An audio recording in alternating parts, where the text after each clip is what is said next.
الله رب محمد صلى الله عليه وسلم نحن عباد محمد صلى الله عليه وسلم اللہ جل جلالہ کے فضل اور اس کی توفیق سے آج سورۃ الانعام کی تلاوت مکمل ہوئی۔ اللہ جل وعلا ہمیں اس سے بہتر پڑھنے اور سننے کی تلاوت کی صورت میں مزید توفیق عطا فرمائے اور ہر لمحے میں اپنی شان دلائے سب کو ثواب عطا فرمائے۔ سورۃ آل عمران سورۃ مائدہ کا آخر، جس میں اللہ جل وعلا نے ارشاد فرمایا، نبی اکرم صلی اللہ تعالی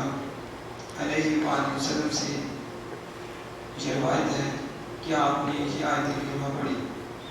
یعنی عیسیٰ علیہ السلام نے یہ آیت کریمہ پڑھی، ان تعذبهم فإنهم عبادك وإن تغفر لهم فإنك أنت العزيز الحكيم۔ اگر تو انہیں عذاب دے تو وہ تیرے بندے ہیں۔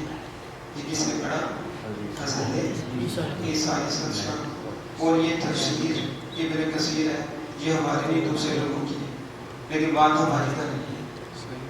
وہ کیا پڑھی؟ ان تعذبهم، اگر تو انہیں عذاب دے تو تیرے بندے ہیں، وَإِن تَغْفِرْ لَهُمْ، اور اگر تو انہیں بخش دے تو تو انت العزیز الحکیم، بے شک تو غالب حکمت والا ہے۔ ابراہیم علیہ السلام نے کہا، ربی انہن اضللن کثیرا من الناس، اے مالک بتوں نے بہت کو گمراہ کر دیا، کثیرا من الناس، بہت لوگوں کو بتوں نے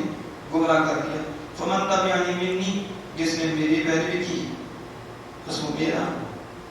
ومن عصانی، اور جس نے میری نافرمانی کی پھر تو بخشنے والا مہربان ہے۔ تو جس نے کی وہ میرا، اور جس نے کی پھر تو اسے۔ جب نبی اکرم صلی اللہ علیہ وسلم نے یہ آیت کریمہ پڑھی جو عیسیٰ علیہ السلام نے پڑھی تھی، حضور نے جب اس کی تلاوت کی اور اس کی تلاوت کی،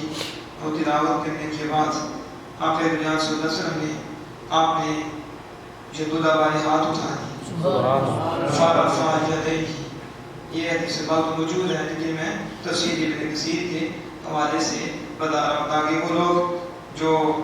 شیطان کی چنگل میں پھنسے ہوئے ہیں وہ اپنے گستاخی کی مان لیں کہ حضور نے جب یہ آیت کریمہ پڑھی تو دیکھا کہ ابراہیم علیہ السلام نے کہا جو میرے وہ میرے، جنہوں نے نافرمانی کی تو بخشنے والا مہربان۔ عیسیٰ علیہ السلام کہتے ہیں کہ اگر تو عذاب دے تو تیرے بندے، تو بخش دے تو غالب حکمت والا ہے۔ حضور دونوں ہاتھ جب اللہ والے اٹھائے اور کہا اللہم امتی، اللہ میری امت۔ ہم بھی بندہ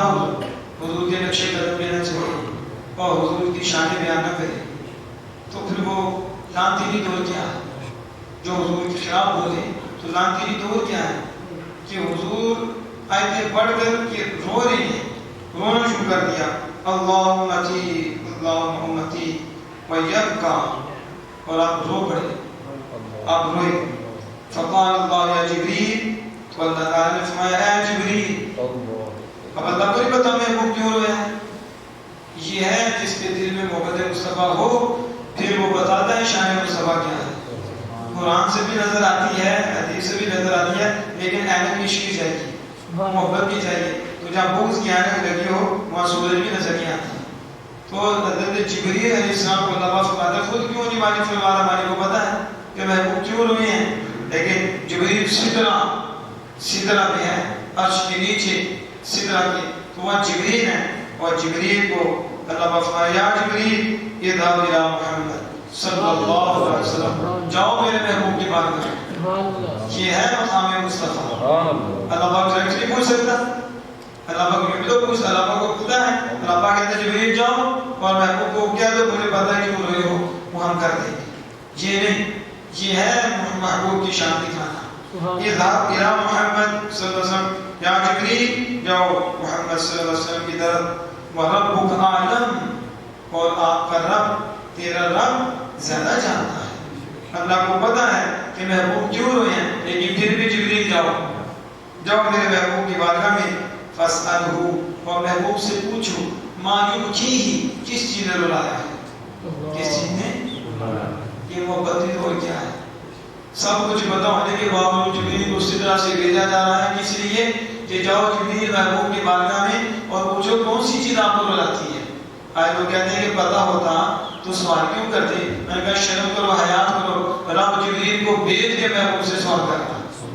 جبکہ اسے ہر شے کا پتہ ہے کیوں محبوب رو، ایک وجہ کیا ہے، پھر بھی شان دکھا رہا ہے۔ وہ سدرہ سے سب سے اونچا فرشتہ جو جبریل ہے، کسی اور کو بھی حکم نہیں ہو رہا، جبریل جو فرشتوں کا سردار ہے اسے بھیجا جا رہا ہے اور بھیج کے بتایا جا رہا ہے یہ میرے محبوب کی شان ہے۔ اگر میرے محبوب کو دکھ ہو تو ہم محبوب کا دکھ دیکھ کر ہم جبریل کو بھیج کر محبوب کا مقام بتاتے ہیں اور سوا سے کرتے ہیں۔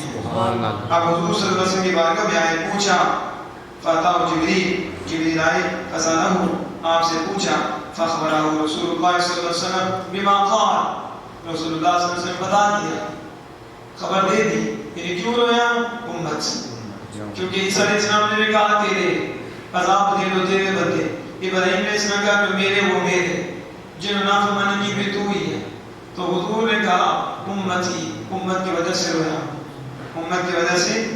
رویا ہوں۔ فقال اللہ، تو اللہ پاک میں یا جبریل، اب دیکھو جبریل نے پوچھا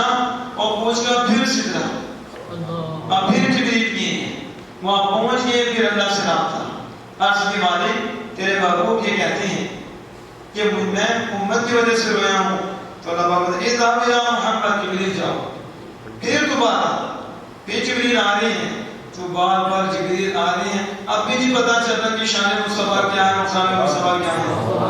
یا جبریل اذهب الى محمد صلی اللہ علیہ وسلم، جاؤ رسول اللہ کے پاس، وفقل، جا کے کہو انا سنردیک فی امتک ولا تسوءک، جاؤ میرے محبوب کو جا کے کہہ دو کہ آپ کا رب آپ کی امت کے بارے میں آپ کو راضی کر دے گا۔ آپ امت کی وجہ سے پریشان ہوئے نا، تو محبوب میں وعدہ کرتا ہوں میں آپ کی امت کے بارے میں آپ کو ناراض نہیں ہونے دوں گا، آپ کو آپ کی امت کے بارے میں راضی کر دوں گا اور آپ غمگین نہیں ہوں گے۔ ہم نے کون سے نفل پڑھی ہے سارے سارے رات اٹھ کے کہ ہمیں امت میں امتی ہونے کا شرف حاصل ہو گیا ہے، اور پھر حضور اتنا ہمارا درد رکھتے ہیں کہ ہماری وجہ سے روتے ہیں، اور رب محبوب کو راضی کرنے کے لیے فرماتا ہے کہ محبوب امت کی وجہ سے روئے ہیں نا، تو ہم آپ کو امت کے بارے میں راضی کر دیں گے اور ہم آپ کو غمگین نہیں ہونے دیں گے۔ اس لیے فرمایا ابراہیم علیہ السلام نے کہ مالک اس دن قیامت کے دن مجھے رسوا نہ کرنا، مجھے کس نے کہا؟ حضرت ابراہیم علیہ السلام نے کہا مجھے رسوا ولا تخزنی یوم یبعثون، اس دن جس دن اٹھائے جائیں گے مالک مجھے رسوا نہ کرنا، اور محبوب خاموش ہیں، اور اللہ پاک فرماتا ہے یوم لا یخزی اللہ النبی والذین آمنوا معہ، محبوب تمہیں بھی جو تمہاری جان ہیں ہم انہیں قیامت کے دن رسوا نہیں کریں گے۔ یہ ہے حضور کی شان، حضور کا مقام۔ ابراہیم مانگ کر اللہ سے دے کہ مجھے رسوا نہ کرنا، محبوب خاموش ہیں، اور محبوب صرف آپ ہی کو نہیں، جو آپ کے غلام ہیں، جو آپ کے امتی ہیں، ہم انہیں بھی قیامت کے دن رسوا نہیں کریں گے۔ اب بھی بتاؤ حضور پہ باتیں کریں تو شرم نہیں آتی اس کو کہ حضور اتنے مہربان، اتنے مہربان، اتنے مہربان کہ اللہ کے بعد کوئی اتنا مہربان ہے ہی نہیں جتنے رسول اللہ صلی اللہ علیہ وسلم اس امت پہ مہربان ہے، اس امت کے غم گسار ہیں کہ رسول اکرم صلی اللہ علیہ وسلم نے کس انداز سے اللہ پاک کو منا لیا۔ تو اللہ پاک نے فرمایا ہم آپ سے وعدہ کرتے ہیں، یہی وجہ ہے کہ اللہ پاک نے فرمایا، حضور نے فرمایا وَلَا سَوْفَ يُعْطِيكَ رَبُّكَ فَتَرْضَىٰ، اللہ پاک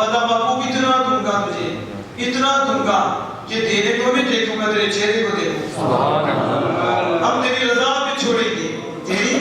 رضا پہ چھوڑیں گے، جتنے پہ تو راضی ہوگا اتنے پہ ہم راضی ہوگا۔ ادھر فکسنگ نہیں ہے، نان فکسنگ ہے، فکسنگ نہیں، کوئی تعداد نہیں، محبوب جتنے پہ تو راضی ہوگا وَلَا سَوْفَ يُعْطِيكَ، کیونکہ تجھے وعدہ بھی کر دیا ہم امت کے بارے میں تجھے راضی کریں گے، تو تو جتنے پہ راضی ہوگا اتنے پہ میں راضی ہوں گا۔ تو حضور نے آگے سے عرض کی اِذًا لَأَرْضَىٰ، کہا جب وہ بات ایسی ہے کہ مالک نے میری رضا پہ چھوڑی ہے تو میں اس وقت تک راضی نہیں ہوں گا جب تک میرا ایک بھی امتی جنت سے باہر نہ آ